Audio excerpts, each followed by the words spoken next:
नमस्कार दोस्तों। ठीक है, नेक्स्ट वीडियो देखते हैं। आज जो टिश्यू का जो 5वां लेक्चर है, ठीक है, लेक्चर नंबर 5 है। तो इसमें हम बेसिकली ग्लैंड्स के बारे में पढ़ेंगे। ग्लैंड्स पढ़ने का जो मेन मकसद है हमारा कि ग्लैंड्स क्यों पढ़ रहे हैं। तो देखिए, जो हमारा मेरी जो आदत है कि जीव विज्ञान या बायोलॉजी पढ़ाते पढ़ाते अगर मैं उसमें इवोल्यूशन ना घुसा दूँ तो मेरी भी तबीयत ठीक नहीं रहती। मैं इवोल्यूशन से बताते बताऊँ कि सिंगल सेल से, जब भी देखें सिंगल सेल से जो ऑर्गेनिज्म मल्टी सेलुलर में बना है, जायंट मल्टी सेलुलर बना है, तो उसमें सेल्स का कोऑर्डिनेशन तो रहा होगा ना। पहले सेल्स रहा होगा, सेल से टिश्यू बना होगा, टिश्यू से ऑर्गन बना, फिर ऑर्गन सिस्टम, फिर कंप्लीट ऑर्गेनिज्म बना होगा। ठीक है, और हमें तो आज का जो टॉपिक है वो हम पढ़ेंगे ग्लैंड्स। ठीक है, उसमें हम पढ़ेंगे ग्लैंड्स। ये ग्लैंड हम क्यों पढ़ रहे हैं, तो सबसे पहले जो हमने टिश्यू में अब तक पढ़ा है वो हमने टिश्यू का क्लासिफिकेशन पढ़ा है और उसका नेमिंग पढ़ा है। तो अगर आप मुझे फटाफट नाम बता दें सारे टिश्यू का नाम क्या है, सारे टाइप ऑफ टिश्यू का नाम क्या है। तो चलिए, सबसे पहले हमने पढ़ा था स्क्वैमस टिश्यू। ठीक है, स्क्वैमस टिश्यू पढ़ा था। दूसरा हमने पढ़ा था क्यूबॉइडल टिश्यू। ठीक है, हमने क्यूबॉइडल टिश्यू पढ़ा था। थर्ड में हमने पढ़ा था, ऐसा क्यूबॉइडल टिश्यू का ही हमने एक वेरिएशन पढ़ा है, वो है ब्रूस बॉर्डर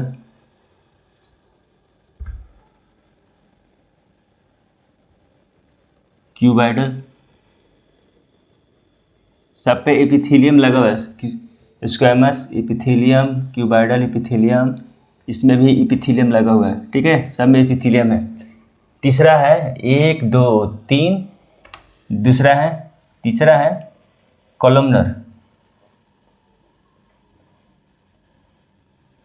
कोलमनर एपिथेलियम। ठीक है, इसी का भी एक वेरिएशन हमने पढ़ा है, वो है इसी की तरह ब्रूस बॉर्डर कोलमनर एपिथेलियम। ठीक है, चौथा है सीलिएटेड। ठीक है, सीलिएटेड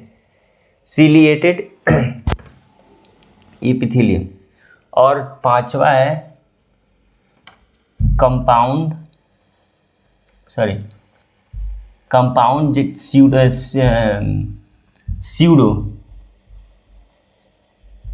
स्यूडो एपिथेलियल,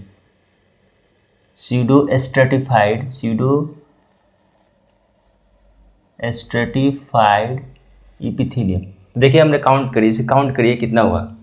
1 2 3 4 5 6 7। हमने 7 टाइप का टिश्यू पढ़ा है। 7 टाइप का हमने टिश्यू पढ़ लिया है। हमने टिश्यू पढ़ लिया। तो यही वो टिश्यू है जो आगे मॉडिफाई होके जब बॉडी बन रहा होगा तो वो इन्हीं टिश्यू में से मॉडिफाइड होके खुद को कुछ ऐसे ढंग से बना के वो बनाएंगे ग्लैंड्स। ठीक है, वो ग्लैंड्स। अच्छा, बुक्स ने क्या किया है, हमारे एनसीईआरटी बुक्स ने क्या किया है कि जो भी हमारे 3 तरह की जो हमारे 4 तरह के जो टिश्यू है, पहला टिश्यू है एपिथेलियल टिश्यू। ठीक है, एपिथेलियल टिश्यू। उसके बाद है मस्कुलर टिश्यू। उसके बाद है कनेक्टिव टिश्यू। उसके बाद है न्यूरल टिश्यू। ठीक है, न्यूरल टिश्यू है। अब देखिए, ध्यान दीजिए, इस बुक ने क्या किया कि उसने कहा है कि जो इस बुक के इस चैप्टर में, इस एनसीईआरटी बुक के एनसीईआरटी चैप्टर में उसने ग्लैंड्स ने सिर्फ एपिथेलियल का जिक्र किया। उसने कहा कि एपिथेलियल का ग्लैंड्स बनेंगे। तो क्या सवाल उठता है कि क्या इन सारे टिश्यू का ग्लैंड्स नहीं बनेगा? तो जवाब है कि हाँ, बनेगा। इनका भी बनेगा, इनका भी बनेगा। मतलब एपिथेलियल टिश्यू का तो ग्लैंड तो बनेगा ही बनेगा, मस्कुलर का भी बनेगा, जो इस टॉपिक में दिया ही नहीं है, इस बुक्स में दिया ही नहीं है। ये कभी मत समझिएगा कि ग्लैंड जो है सिर्फ एपिथेलियम का बनेगा, नहीं।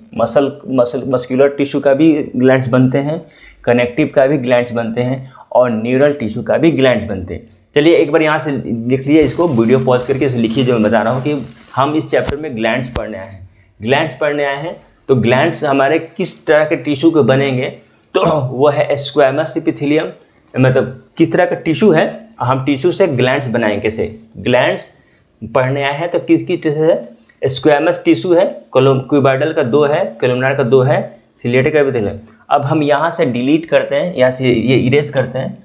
स्क्वैमस का ध्यान रखिएगा, स्क्वैमस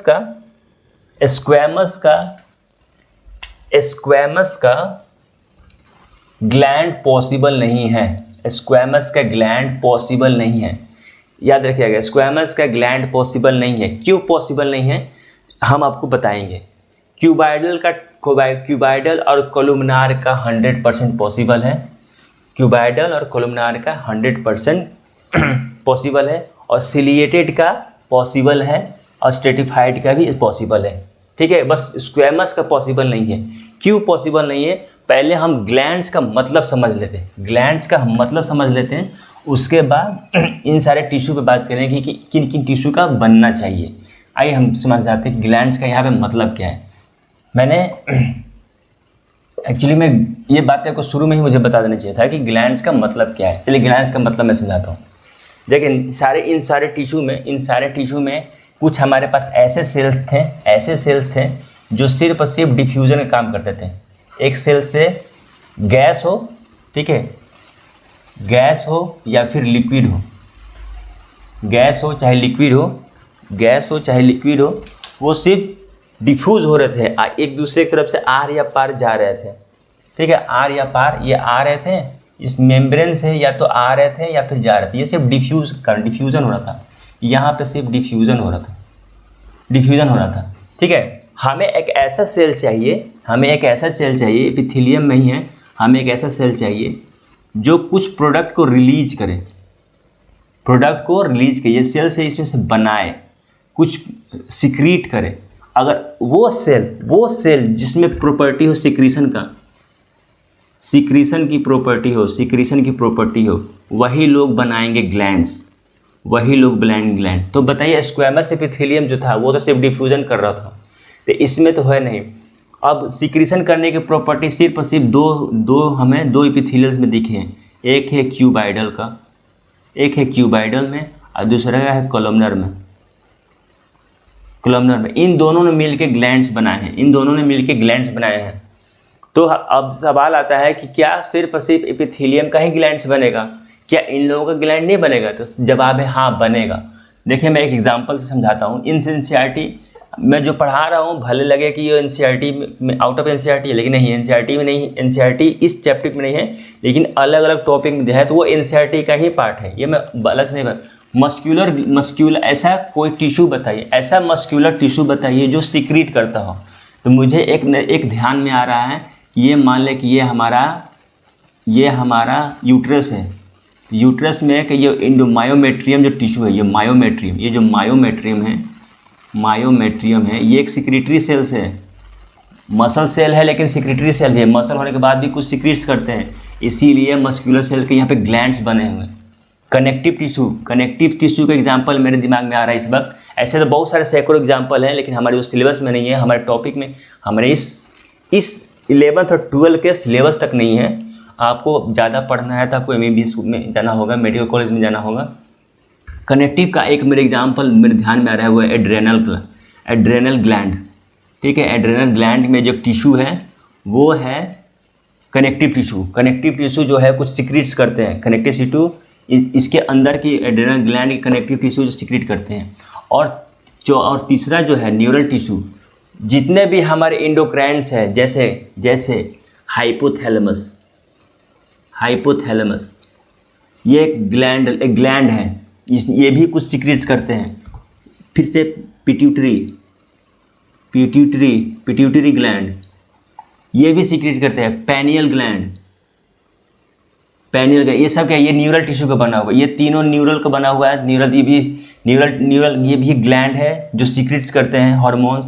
एड्रेनल ग्लैंड जो हार्मोन देते हैं वो कनेक्टिव टिश्यू का बना हुआ है, मसल टिश्यू, मायोमेट्रियम। ये मेरे एक एग्जांपल मुझे याद आ रहा है। ये आउट ऑफ एनसीईआरटी का नहीं है, ये सारे हमारे अलग अलग टॉपिक्स में दिए हुए हैं, इसलिए ये आपको कभी ना कभी पढ़ने को जरूर मिलेगा। हमारा जो फोकस करना है वो इस टॉपिक में उसने क्या किया है कि सिर्फ एपिथेलियम को ग्लैंड्स को पढ़ाया है कि एपिथेलियम को ग्लैंड्स को बनाया। अच्छा, जब भी एपिथेलियम ग्लैंड्स आया है तो इसका ग्लैंड्स बनाने का जो मेन तरीका है वो क्या है, माने किस कॉन्सेप्ट पे आधारित है कि उसने क्या किया है कि इसके पीछे कॉन्सेप्ट क्या है कि उसने एपिथेलियम का ग्लैंड बना दिया है। तो देखिए एपिथेलियम का जो डेफिनेशन में है कि वो कह रहा है कि या तो मैं बाहर से कवर करूं, ठीक है, या मैं अंदर से कवर करूं, या मैं बाहर से कवर करूं या मैं अंदर से करूं। ये कह रहा है कि ये एपिथेलियम सेल है, इसने क्या किया कि बाहर से कवर किए हुए या इसके बाहर से कवर किए हुए, ठीक है, या इसके बाहर से कवर किए हुए या इसके अंदर से कवर किए हुए। बस इसके क्या है, पहले तो कवरिंग किए हुए, कवरिंग, और दूसरी बात कि ये एक फ्री सरफेस चाहिए इसके लिए, फ्री सरफेस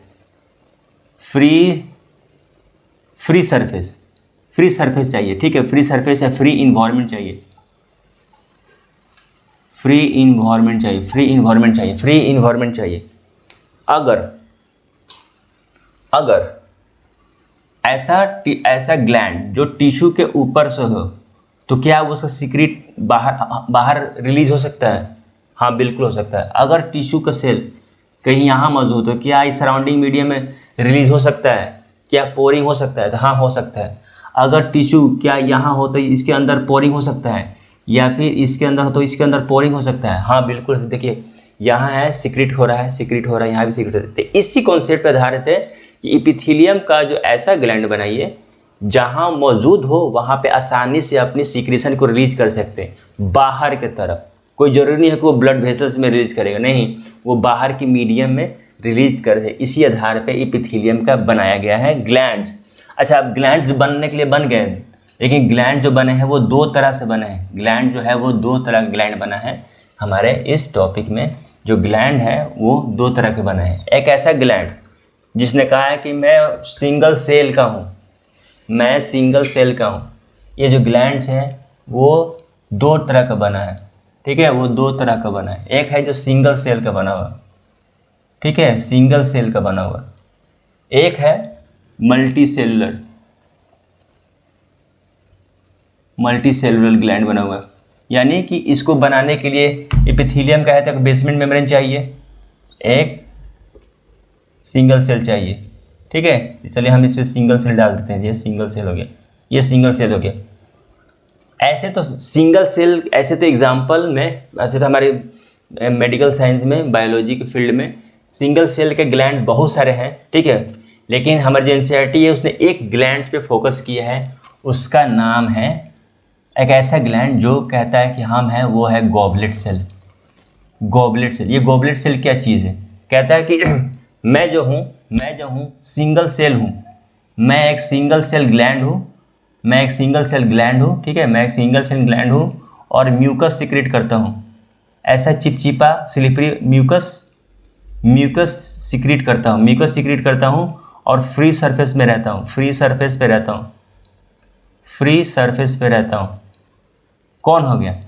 देखिए हमारा जो माउथ है, माउथ में जहाँ तहाँ स्लिपरी जो लुब्रिकेटिंग सब्सटेंस जो केमिकल निकलता है, लिक्विड निकलता है, वही है म्यूकस। वो सिंगल सेल है, वो रिलीज करता है। तो इसका जो पूरा का पूरा एग्जाम्पल है वो है जीआईटी, गैस्ट्रो इंटेस्टाइनल ट्रैक्ट। हमारा जो जीआईटी है, ये अगर हमारा माउथ है, ये हमारा एनस है, तो इसके बीच में बहुत सारे जीआईटी लेवल में गॉबलेट सेल आपको मिलेंगे। माउथ में वोकल चैम्बर में गॉबलेट सेल मिलेंगे और ये क्या करते हैं कि म्यूकस निकलते हैं। इनका नाम कुछ भी हो सकता था, ध्यान रखिएगा कि हर गॉबलेट सेल म्यूकस है। हर goblet cell, every goblet cell is mucus secreting cell, but all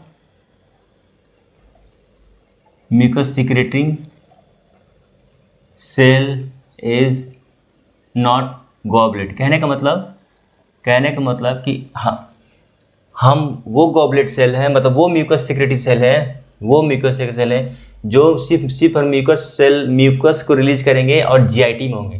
तो जीआईटी ने इसने क्या किया कि अपना जो म्यूकस सेल है, जो म्यूकस सेल है, इसका नाम है तो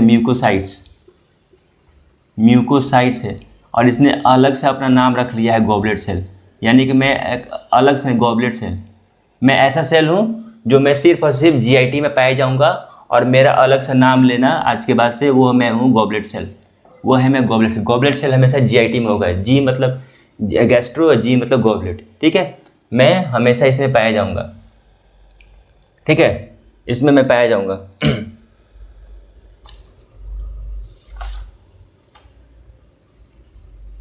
ठीक है, ये हो गया सिक्रेटरी सिंगल सेल का गॉबलेट सेल। अब है मल्टी सेलुलर के, देखते हैं मल्टी सेलुलर का क्या हिसाब किताब है।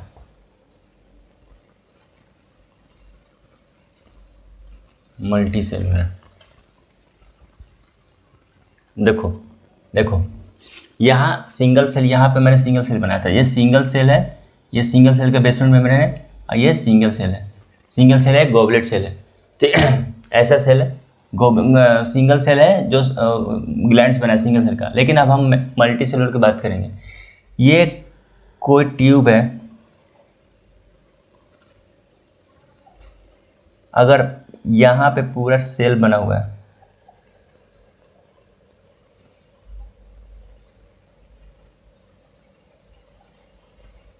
देखो पोरिंग का मतलब होता है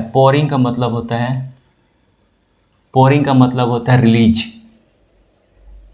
पोरिंग का मतलब है रिलीज। तो हमें एक ऐसा ग्लैंड बताइए जो ढेर सारे सेल्स का बना हुआ है, मल्टी सेलुलर सेल्स का बना हुआ है, ठीक है, मल्टी सेलुलर सेल्स का बना हुआ है, ये सब सारे सेल हैं, और सारे सेल मिलके इसमें रिलीज कर रहे हैं, इस कैविटी में, इस ग्लोब में, ग्लैंड्स में रिलीज कर रहे हैं, और यहाँ से रिलीज होके ये बाहर की तरफ निकलेगा। और अगर ये ग्लैंड्स हैं, अगर ये ग्लैंड है तो ये इसका है डक्ट, ये इसका कहेंगे डक्ट। एक ग्लैंड के साथ डक्ट है, इसके डक्टफुल ग्लैंड कहते हैं, इसलिए इसको डक्टफुल ग्लैंड कहते हैं, ठीक है, डक्टफुल ग्लैंड कहते हैं। अच्छा, डक्टफुल ग्लैंड कहते हैं। तो डक्टफुल ग्लैंड होने का खास बात ये है कि ये जो अपना सिक्रेशन है, जैसे सिंगल सेल अपने फ्री सरफेस पे, और सिंगल सेल, तो ये भी अपना सिंगल सेल, या तो अगर मल्टी सेलुलर है तो ये कहाँ पाए जा सकते हैं, ऐसा ग्लैंड्स जो हमारा स्वीट्स निकाल सकते हैं, स्वीट ग्लैंड एक मल्टी सेलुलर ग्लैंड है। एक हमारा वैक्स या सीबेसियस ग्लैंड, ठीक है, हमारा मेमरी ग्लैंड, हमारा लीवर, ये सब क्या है, मल्टी सेलुलर ग्लैंड है। अगर अच्छा ग्लैंड जो है जो पोरिंग करना है, जो सीक्रेट करना है, वो कहाँ करेंगे, वो दो जगह करेंगे, या तो डायरेक्ट हमारे बॉडी फ्लूइड्स में कर दें, मैंने ब्लड या लिम्फ में कर दें, या हमारे एक्स्ट्रा सेलुलर पार्ट में किसी डक्ट में कर दें, डक्ट में रिलीज में डक्ट कर दें। तो अगर बॉडी फ्लूइड में कर दें तो इन्हें कहते हैं इंडोक्राइन। ये है एक्सोक्राइन, ठीक है, एक्सोक्राइन। ये इंडोक्राइन एक्सोक्राइन का मैं मतलब आपको समझा देता हूँ कि इंडोक्राइन एक्सोक्राइन का मतलब क्या है। मैं ध्यान रखिएगा, इस टॉपिक में हम सिर्फ एपिथेलियल ग्लैंड का ही बात कर रहे हैं, जो सिंगल सेल का ही बना हुआ है और मल्टी सेलुलर ग्लैंड का ही बना हुआ है। सिंगल सेल वाले को हम गॉबलेट सेल कहते हैं, जहाँ तहाँ पाए जाते हैं, हमारे जीआईटी में पाए जाएंगे, ठीक है, बकल कैविटी है, जीआईटी लेवर का है, उसमें गॉबलेट सेल पाए जाएंगे। और जो हमारा जो मल्टी सेलुलर का है वो भी म्यूकस रिलीज करेंगे, लेकिन वो मल्टी सेलुलर में होंगे, और भी तरह के ग्लैंड्स होंगे जो स्वेट्स कहेंगे, पसीने निकालने वाला, कान का वैक्स, ठीक है, ऑयल, बॉडी के स्वीट्स निकालने के लिए, लीवर है, बाइल डक्ट है, ये सारे क्या है, ये सब के सब मल्टी सेलुलर ग्लैंड है। अच्छा, ग्लैंड है।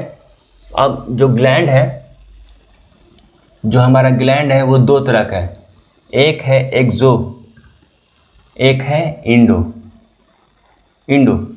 इसके बीच में हमें एक शब्द जोड़ना है, क्राइन शब्द जोड़ना है। क्राइन का मतलब क्या है? क्राइन का मतलब ये होता है पोरिंग, POURING, पोरिंग होता है। पोरिंग मतलब कि ढारना, डालना या निकालना। ठीक है, जग में पानी है तो हम पोर करते हैं या ढारते हैं। ठीक है, तो उसको कहते हैं ढारना। क्राइन शब्द को होता है पोरिंग। अच्छा, पोरिंग का होता है यानी कि जो भी हमारे ग्लैंड्स है, जो भी हमारे ग्लैंड्स है, अगर इसमें से सीक्रेट होगा तो सीक्रेट को कहते हैं पोरिंग। ठीक है, अब पोरिंग को ही मेडिकल साइंस में कहते हैं क्राइन। तो क्राइन, ऐसा ग्लैंड जो क्राइन करे यानी पोरिंग करे यानी सीक्रेट करे, तो उसे कहते हैं एक्सोक्राइन, इंडोक्राइन। एक्सोक्राइन और इंडोक्राइन क्या है? ऐसा सब्सटेंस, ऐसा लिक्विड जो हमारे बॉडी या इन्वायरमेंटल या फ्री स्पेस में रिलीज हो। ठीक है, क्या है? पहले तो इसके पास एक डक्ट होना चाहिए, ये डक्ट होना चाहिए। ठीक है, डक्ट होना चाहिए। उसके बाद फ्री स्पेस में रिलीज करे, बॉडी के फ्री स्पेस में रिलीज करे या फ्री इन्वायरमेंट में रिलीज करे, इसी को कहते हैं एक्सोक्राइन ग्लैंड। अच्छा, इंडो का मतलब, एक्सो मतलब बाहर कहीं भी फ्री सरफेस में। इंडो का मतलब है कि ऐसा रिलीज करे जो बाहर ना जाए, अंदर ही रह जाए, अंदर ही किसी ऐसे सिस्टम में फंसे रह जाए जो सबसे अंदरूनी हो। तो अंदरूनी चीज़ में क्या है? एक तो लिम्फ है, एक ब्लड है, ठीक है, स्ट्रोमल टिश्यू है, इंटरस्टिशियल सेल फ्लूइड है, इसमें रह जाए तो इंडोक्राइन कहते हैं, इसको इंडोक्राइन कहते हैं। ठीक है, इसी नहीं, लिम्फ और ब्लड वेसल, इसको इंडोक्राइन कहते हैं। ये लोग हमेशा, इसके पास डक्ट नहीं होगा और ये लिक्विड में ही फंसे रहेंगे, इसीलिए इसको कहते हैं इंडोक्राइन। एग्जाम्पल, जितने भी हार्मोनल ग्लैंड्स है वो सब के सब इंडोक्राइन ग्लैंड्स हैं, उनके पास डक्ट नहीं होता। लेकिन जो भी डक्ट वाले ग्लैंड जो हमारे बाहरी फ्री स्पेस या हमारे इंटरसेलुलर फ्लूइड्स में कुछ रिलीज करते हैं, उसको कहते हैं एक्सोक्राइन ग्लैंड। ठीक है, एक्सोक्राइन ग्लैंड उसको कहते हैं एक्सोक्राइन ग्लैंड। तो हमने एपिथेलियल का दो पढ़ा है, एक सिंगल सेल वाला गॉबलेट, मल्टी सेल वाले सारे हैं, लेकिन अलग अलग पाए जाते हैं। एक ऐसा बॉडी में ग्लैंड है कि वो ना तो पूरी तरह से एक्सोक्राइन है, ना ही वो इंडोक्राइन है। ठीक है, ना ही वो एक्सोक्राइन है, ना ही इंडोक्राइन है। बोले कि ऐसा कौन सा ग्लैंड है भाई? तो उसने कहा कि मैं हूँ पैनक्रियाज, ये है स्टोमक, ठीक है, ये है ड्यूडेनम, और ड्यूडेनम के बगल में ही एक निकलता है लीफ लाइक स्ट्रक्चर। ठीक है, इसी को कहते हैं पैनक्रियाज। ये है मिक्स ग्लैंड का मतलब क्या हुआ कि इसके पास दोनों हैं, इंडोक्राइन भी है, ऐसा ग्लैंड जो इंडोक्राइन भी है और एक्सोक्राइन भी ग्लैंड है। ठीक है, एक्सोक्राइन भी है, इंडोक्राइन है। जो मैंने जैसे बताया, जो जैसे ही इंडो शब्द है समझिए वो हार्मोन्स रिलीज करेंगे। इनके पास एक अल्फा सेल्स है, एक बीटा सेल्स है। बीटा सेल इंसुलिन रिलीज करेगा, अल्फा से ग्लूकागोन। ठीक है, एक्सोक्राइन ग्लैंड हमेशा इंजाइम्स या डाइजेस्टिव जूस रिलीज करेंगे। ये मिक्स ग्लैंड है। ठीक है, हमने अभी मस्कुलर कनेक्टिव और न्यूरल की बात नहीं करें, हम लोग एपिथेलियल में ही है। ये सारे के सारे जो ग्लैंड्स मैंने पढ़ाए वो सब के सब एपिथेलियम का ही बना हुआ है, और उन सब का रिलीज किया हुआ चीज़ एक फ्री स्पेस में निकलता है। एक फ्री स्पेस में या तो ब्लड में निकले, ब्लड वेसल्स में, या फिर बॉडी फ्लूइड्स में निकले, या फिर बॉडी के बाहर निकले। ये सब एपिथेलियम का निकलने का इसी कॉन्सेप्ट पर आधारित है कि हम एपिथेलियम वाले हैं तो कहाँ रिलीज कर रहे हैं। ठीक है, कहाँ रिलीज कर रहे हैं। ठीक है, एक और टॉपिक है जो मैं आपको ये एनसीईआरटी में तो नहीं है, लेकिन एक कॉन्सेप्ट के लिए आपको पढ़ना चाहिए, जानना चाहिए। वो कौन सा कॉन्सेप्ट है मैं आपको बता देता हूँ, ठीक है। वो कौन सा कॉन्सेप्ट है मैं आपको बता देता हूँ।